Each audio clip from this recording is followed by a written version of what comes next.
எனக்கும் என்னுடைய மக்களுக்கும் நடுவுல வேற யாராலையும் உள்ள நுழையவே முடியாது. இது ஒரு அம்மா பையன் உறவு, அப்பா புள்ள உறவு, அண்ணன் தங்கச்சி உறவு, அண்ணன் தம்பி உறவு, அக்கா தம்பி உறவு. இது சும்மா ஒரு எலெக்ஷனுக்கு வந்த உறவு அப்படின்னு நினைச்சிடாதீங்க. இது இயற்கையாகவே அமைஞ்ச உறவு. இது எவ்வளவு டீப்பான உறவுன்றது நான் உணர்ந்திருக்கிறேன். அதே மாதிரி நம்ம தமிழ்நாடு மக்களும் இதை உணர்ந்து இருக்கிறாங்க. இன்னும் சிம்பிளா சொல்லணும்னா, மற்றவங்களுக்கு வேணா இது எலெக்ஷன், ஆனா எனக்கும் என்ன நேசிக்கிற மக்களுக்கும் it is an emotion.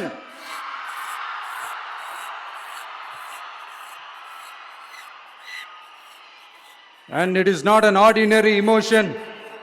It is a powerful oceanic emotion.